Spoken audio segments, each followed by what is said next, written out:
Bien, estamos de regreso al rumbo de la tarde. Oye, qué bueno el programa fuera del aire. Sí. Atrévete a decir lo que estábamos diciendo aquí, lo que tú dijiste. Yo lo digo y lo repito. Para mí, el presidente de la República, No, Luis no es Abinader. eso. No, eso tú lo dijiste ahorita. lo Lo otro que tú dijiste, dilo. Dilo tú entonces. No, yo no, porque yo lo que dije fue eso. Porque no fui yo que lo dije.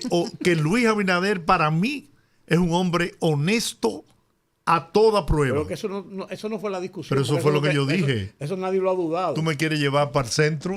Ajá. Ajá. Bueno, señores, yo sigo aplaudiendo a Opción Democrática de Minú Tavares Mirabal, porque se ha despojado de la ambición personal que caracteriza a todos los políticos en este país, o a la gran mayoría, para no generalizar, ¿no? Y ha dado paso y oportunidad a una serie de jóvenes talentosos con una gran inteligencia, una gran capacidad, una facilidad de comunicar sus ideas, que eso para mí tiene un valor incalculable.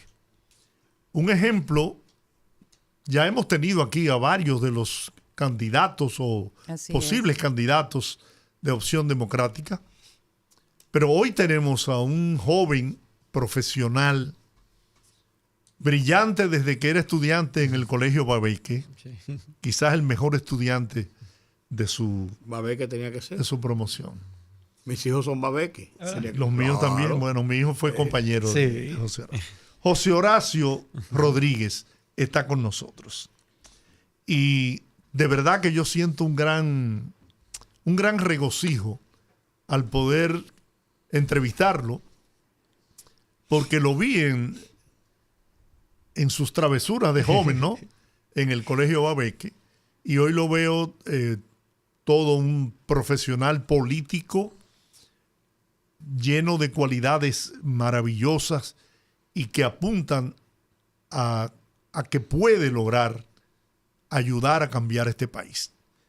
Entonces, José Horacio, gracias por estar con nosotros. Muchísimas gracias a usted, don Giorgi, por esa introducción que, ¿verdad?, nos compromete aún más a seguir trabajando para construir esa alternativa.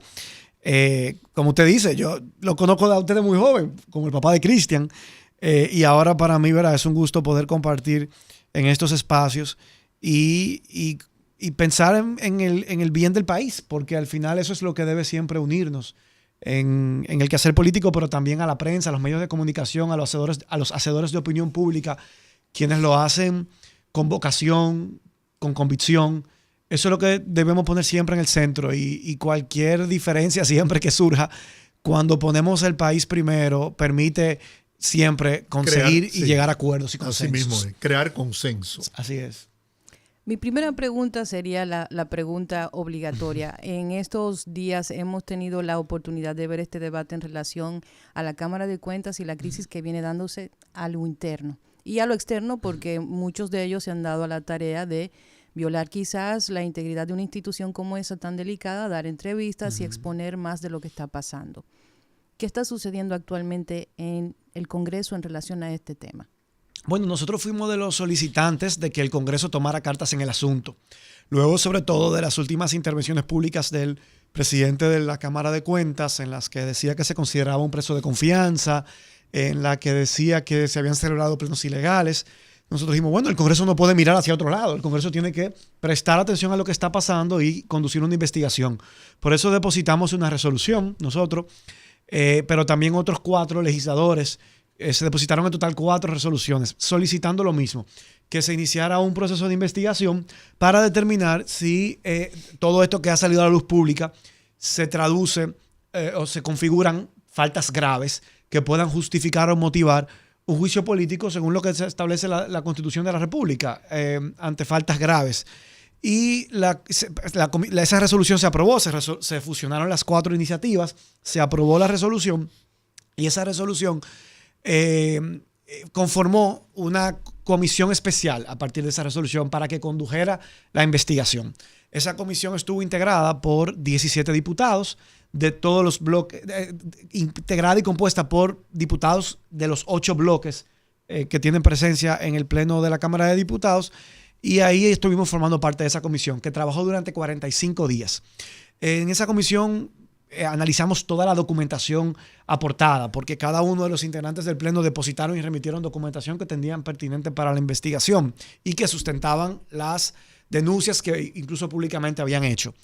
También se analizaron y se vieron las entrevistas en la comisión. Se solicitaron las actas, todas las actas de los diferentes plenos que ha celebrado la Cámara de Cuentas. También se aportaron los videos de esas sesiones del Pleno de la Cámara de Cuentas. Se hicieron entrevistas a los 5 integrantes y también a la secretaria general auxiliar de la Cámara de Cuentas. También fue entrevistada por la comisión en una jornada de un día completo, casi 11 horas de trabajo. Y finalmente, entonces, organizando toda esa documentación, habiéndola estudiado, se dieron los debates correspondientes en los que cada diputado pudo exponer lo que consideraba podía ser una falta o no. Y eso se debatió. La semana pasada fue que llegamos a ese fondo del asunto. Finalmente, en la fase final, nosotros pedimos el jueves pasado, antes de que concluyeran los trabajos que concluyeron el sábado, una solicitud de extensión del plazo de una semana más para terminar de dilucidar algunos aspectos, y también nos acogimos de una propuesta que había hecho el diputado Gustavo Sánchez de la comisión de que vuelvan a ser invitados los 5 integrantes, pero esta vez de manera simultánea, no individual, porque no es lo mismo. Uno puede contrastar y ver uno frente a otro lo que uno y otro dicen en la comisión a puerta cerrada. Pero lamentablemente el pasado jueves el presidente de la comisión, al ver que si se sometía a votación esa propuesta, yo entiendo que iba a ser acogida, decidió no someter la votación y cerró los trabajos de manera abrupta de la comisión. Y nos convocaron nuevamente para el sábado.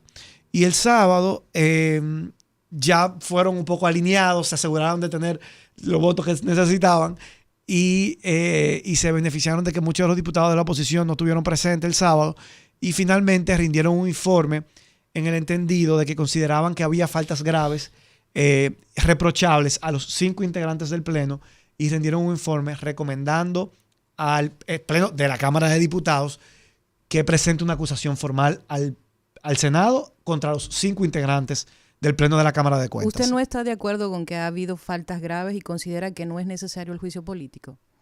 Hasta ese momento mi posición era que yo no tenía elementos concluyentes. Yo dije y hice constar en el acta que no descartaba la posibilidad de que sí encontráramos o determináramos que hubiera falta grave, pero que había que profundizar más la investigación para poder armar un expediente lo suficientemente sólido y contundente. Yo pienso que una figura como la del juicio político no se debe festinar y debemos cuidarnos de no caer o incurrir en populismos de carácter legislativo o alegremente someter a cada uno, a todos los miembros, a detutanar un órgano como ese tan importante para la lucha contra la corrupción y la impunidad. Entendían que había que profundizarse en la investigación para poder hacer un dictamen concluyente, y como a ese momento no lo tenía, no voté por ese informe. ¿Por qué, según tus palabras, ¿no?, apresurarse para aprobar el sometimiento al juicio político a los miembros de la Cámara de Cuentas, si en definitiva es el Pleno de la Cámara de Diputados con voto calificado, o sea, las 2/3 partes, la que tomará la decisión si se hace o no el juicio político? Entonces, ¿por qué esa prisa y no investigar más, profundizar más en las investigaciones? De verdad que no lo entiendo. Yo tampoco. De hecho, se lo planteé a uno de los colegas miembros de la comisión que, verá, válidamente se me acercó a convencerme de que procedía. Yo le decía, mira, pero esto requiere un amplio consenso. Para construir ese consenso, yo creo que todavía hace falta un poco más de tiempo. Y los consensos, el espacio idóneo para construirlos son las comisiones, porque ahora se procurará buscar el consenso al margen de la comisión, ya con un informe que recomienda el juicio político. Los consensos se construyen en las comisiones, donde precisamente por eso hay integrantes de todos los partidos políticos que conforman el Pleno, para que allí cada una de las expresiones políticas puedan fijar sus posiciones y podamos debatir y buscar puntos de acuerdo. En mi opinión, yo, como dije en el comunicado que publiqué ayer, efectivamente hay faltas que se han cometido. Yo no niego que han habido violaciones incluso al reglamento, que han habido violaciones incluso, si se quiere, incluso a las leyes. Pero no toda violación a una ley, no toda violación a un reglamento constituye una falta grave para justificar una destitución.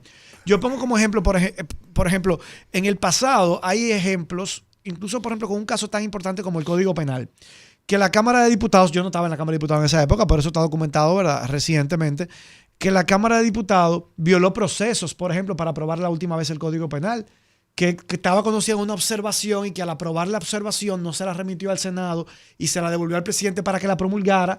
Y entonces eso el Tribunal Constitucional entendía que violaba no la ley, sino que violaba la Constitución. Eso no quiere decir que había que destituir a todos los diputados por haber violado la Constitución o al presidente de la Cámara de Diputados. ¿Cuál es la consecuencia que tiene eso? Que esa ley es anulada y se descarta del ordenamiento jurídico. ¿Por qué? Porque se violaron los procedimientos constitucionales para ser aprobada. En este caso, yo pude identificar también que hay resoluciones que ha adoptado la Cámara de Cuentas que en efecto se han hecho inobservando los reglamentos o incluso en algún caso hasta violando un artículo de la ley 10-04, que es la ley que regula la Cámara de Cuentas. ¿Quiere decir eso que hay que destituir a los miembros? No. Él quiere decir que esa resolución puede ser llevada a un tribunal y puede ser objeto de anulabilidad y puede ser anulada. Entonces, por eso yo decía, para justificar falta grave teníamos que profundizar la investigación. Y bueno, algunos ya estaban definidos y entendían que sí, que esa falta estaban. Y por eso decidieron votar a favor de ese informe. Pero hay cosas que yo no entiendo. Por ejemplo, la Cámara de Cuentas es un organismo constitucional que está regido por reglamentos claros. No cabe duda cuáles son sus límites, cuál es su radio de acción. Si la gente de la Cámara de Cuentas confiesa, y lo confesaron todos, que hay una razón que imposibilita que ese organismo funcione porque son enemigos entre sí, por ejemplo, ¿qué hacer con ellos? O sea, ¿qué instrumento hay para conciliar, legal para conciliar esa situación? Entonces, se ha convertido en un órgano inoperante en sí mismo. ¿No? Y que ha perdido toda la credibilidad. Dicho por ellos mismos. Entonces, además, con situaciones que van no solamente en lo institucional, sino en lo personal, con situaciones de declaraciones enojosas, sí, de cómo se produce. O sea, yo creo que la situación contra la pared lo colocaba a ellos mismos en una situación de tener que sacarlos. Primero. Y segundo, yo no estoy de acuerdo con que se precipitara, o estaba precipitado el tema por una razón. Mientras más tiempo se queda, más inoperante es ese organismo, y ese organismo es necesario para construir lo que es la parte de la legalidad de la observación, la custodia, la fiscalización de los recursos del Estado y el funcionamiento de los funcionarios. O sea, yo creo que había que actuar. Es mi apreciación. No, claro, y es válido, es válido. A ver, esa pregunta de si ellos eran capaces de ponerse de acuerdo para recuperar la funcionalidad del órgano, se le hizo en las entrevistas a todos. Y todos respondían que sí. Yo entiendo que si ellos reconocen que ellos no pueden hacer su trabajo, los responsables, si uno es un responsable, es renunciar a la posición que uno tiene. Ah, claro. Lo que yo planteaba ayer aquí. Entonces, si uno dice, mira, yo estoy aquí, pero yo no puedo hacer mi trabajo porque es imposible, ¿quién es lo responsable de mi parte? Yo renuncio. Es lo que yo haría. Ahora, ellos todos respondieron que sí. Y mi propuesta, y yo casi siento que usted me escuchó en esa última reunión, porque yo decía en la comisión, en todo caso, la falta más grave de todas, que es la que podría terminar justificando este juicio político, es precisamente la infuncionalidad del órgano. Y por eso yo proponía, yo veía que no había el consenso, y además, si yo veo que los representantes de los partidos que no están de acuerdo dentro de la comisión, luego en el pleno tampoco están de acuerdo, pues entonces no se va a poder hacer, no va a pasar los votos. Entonces, ¿qué yo propuse? Y por eso yo acogí la propuesta de Gustavo Sánchez. Vamos a invitarlo de manera simultánea para ver un último esfuerzo de verificar si es verdad uno frente a otro, que ellos son capaces o no de ponerse de acuerdo. Porque al final del día, la falta más grave es tener un órgano que no está funcionando. Claro, inoperante. Usted lo quiera o no lo quiera, tenga buena voluntad o no tenga buena voluntad, haya cometido una falta o una violación a la ley o no. Esa es la realidad. Entonces, vamos a invitarlos de manera simultánea a los 5, porque ellos, cada uno de manera individual, nos dijeron que sí, que ellos entendían que podían funcionar. Entonces vamos ahora a invitarlos juntos, a ver si juntos, uno frente a otro, también responden lo mismo. Y entonces vamos entonces luego de eso a rendir el informe. Por eso yo le digo, en mi opinión, por eso se precipitaron, porque descartaron esa propuesta, que yo creo que era la última, todavía lo que faltaba para definir. Sí. Y ahí lo dije. Y sobre todo, sí le puedo decir, me pareció un mal manejo que cuando hay varios diputados que solicitan una moción de procedimiento y es secundada por varios diputados, el presidente decide de manera arbitraria no someter la votación y de manera abrupta cerrar la sesión. Ese es el tipo de actitudes que también a veces impiden los consensos, que es lo que yo he visto que está pasando al interno de la Cámara de Cuentas. Yo le dije, wow, te comportaste parecido a lo que nosotros justamente hemos visto aquí en esta comisión y hemos criticado que ha pasado en algunas ocasiones dentro de la Cámara de Cuentas. Entonces, así no. Yo diría, bueno, pero por ese tipo de comportamiento ahora nosotros estamos diciendo la posibilidad de hacer un juicio político a ellos. Entonces tú te vas a comportar así ahora aquí adentro. Entonces, son las cosas que hay que cuidar, sobre todo cuando, como yo decía al inicio del saludo del programa, estamos tratando de construir consensos. Y entonces ese tipo de situaciones a veces lo dificultan y por eso requiere mucha madurez ese rol de coordinar o presidir o moderar un órgano como lo es la Cámara de Cuentas y como lo son las comisiones de trabajo dentro de la Cámara de Diputados o el propio organismo. Por eso yo digo que en ese sentido, por ejemplo, el presidente Pacheco tiene un gran talento de esa capacidad de poder mantener la armonía entre tantas integrantes de un órgano, ¿verdad? Que todos, ¿verdad? Fuimos elegidos para estar ahí y no respondemos a ninguna autoridad superior, máximo que al pueblo que le tenemos que rendir cuentas. Y ese es un gran desafío. ¿Ahora qué va a pasar?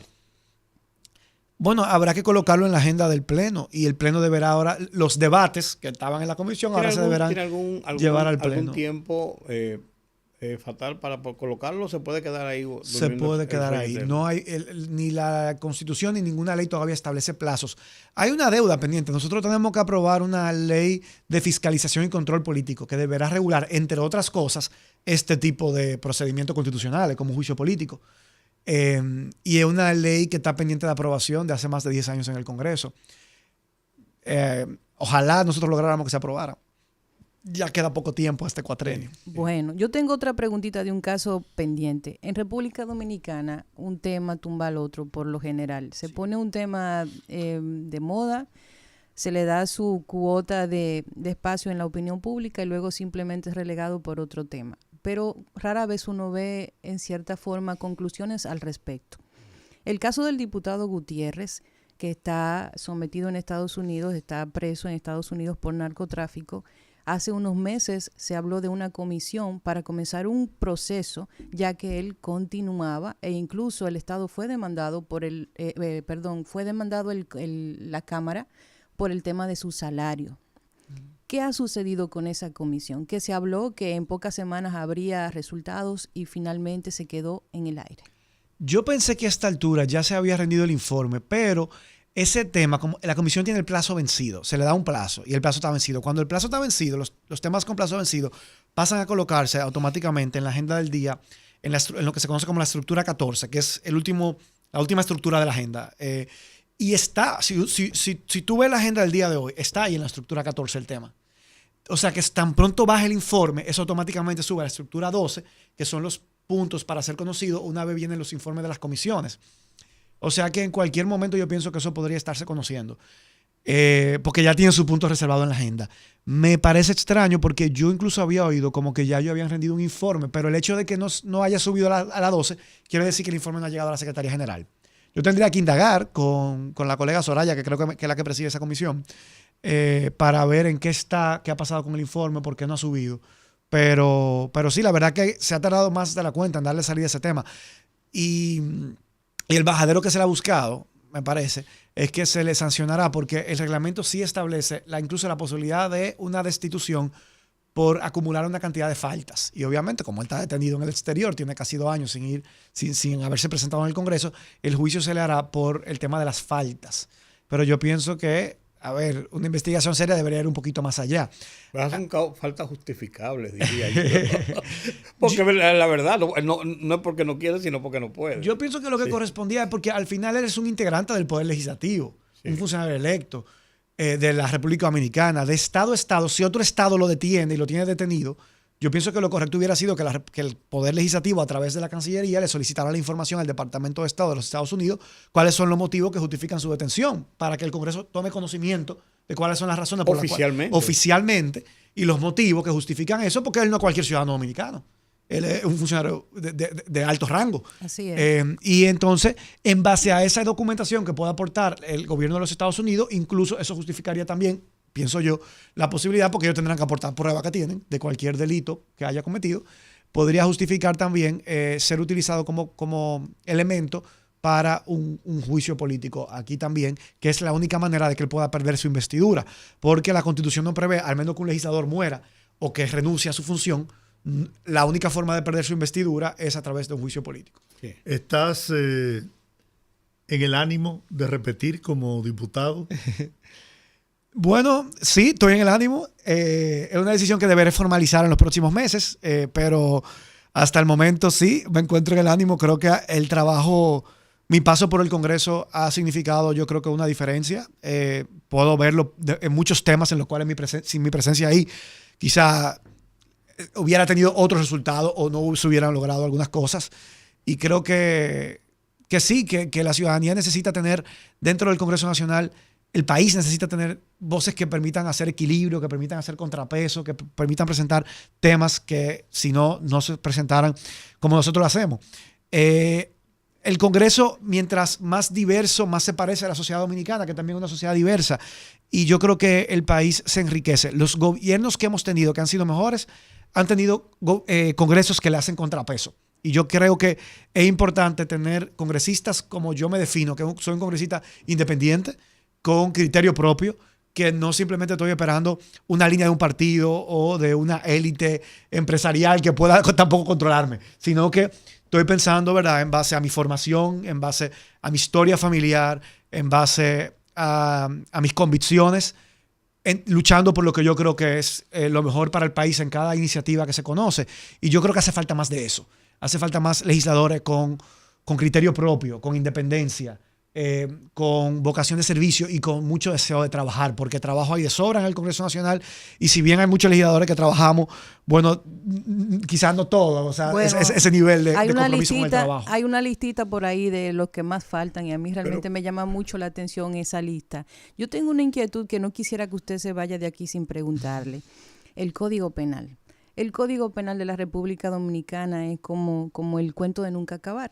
Hay un abogado que está vinculado a estas organizaciones pro vida y pro familia, que es Eduardo Almanzar, creo que así se llama, o Miguel Almanzar, es de apellido Almanzar. Este abogado ha hecho una denuncia hace apenas unos días en relación a que el Código Penal está detenido básicamente por presiones de grupos de la comunidad LGTB, y que precisamente incluso el presidente de la Cámara de Diputados, el señor Alfredo Pacheco, también está trabajando por esa misma agenda, e incluso llegó a decir más. Dijo que se está tratando de eliminar la objeción de conciencia y el tema de la patria potestad, que para la gente que no lo entienda, en cierta medida es simplemente el derecho a decir sí o no respecto a lo que se quiera legislar o controlar básicamente el deseo de una persona de hacer algo según su precepto. Entonces, este tema del Código Penal, ¿es cierto que está detenido por este conflicto entre la agenda pro vida y la agenda LGTB, o es simplemente una denuncia de estos grupos? No, yo creo que es falsa esa denuncia. A ver, el tema de la protección a las personas por su orientación sexual ha sido un tema que ha formado parte de la discusión. Pero eso no es lo que tiene detenido el código. De hecho, la Comisión acaba de rendir un informe favorable la semana pasada a una versión que vino del Senado. Y ese informe favorable ahora ya va a pasar al Pleno. O sea que no, eso no es cierto. Y yo he visto, sí, que hay grupos que han intentado boicotear, manipular, mintiendo, porque he visto mucha información falsa al respecto. Pero el principal tema de controversia en el código era el tema de las causales para permitir situaciones excepcionales a la interrupción del embarazo. Y cuando yo llegué, ¿verdad?, ese era el punto como conflictivo al Congreso en agosto del 2020. Sin embargo, los grupos más conservadores se dieron a la tarea de sacar del código, un código que introdujo el presidente Pacheco, pero que fue firmado por todos los voceros, y el presidente Pacheco lo que hizo fue introducir la última versión aprobada por el Congreso anterior, en el cuatrenio anterior, en el que el PLD tenía mayoría, y que el tema por el cual se cayó finalmente fue por el tema de las causales, en su momento, en el cuatrenio anterior. Y el presidente Pacheco lo que hizo fue reintroducir esa misma versión, idéntica, solamente eliminando las causales y manteniendo la penalización de la interrupción del embarazo, la penalización del aborto. Y fue firmado por todos los voceros de todos los partidos, menos yo, que yo era vocero en ese momento de Alianza País cuando entré al Congreso. Y fui el único que no lo firmé, y no lo firmé porque yo he defendido las causales y entiendo que son 3 circunstancias excepcionales que permiten garantizar también derechos constitucionales. Incluso ahora en Estados Unidos, que el año pasado se cayó el precedente que permitía el derecho al aborto en todo el país, hoy yo veía la noticia de que 1/3 de los estados de Estados Unidos han prohibido el aborto, pero en todos, aún en los que lo han prohibido, que lo tienen como rojo, que son estados sumamente republicanos y sumamente conservadores, aún en eso se admiten las 3 causales.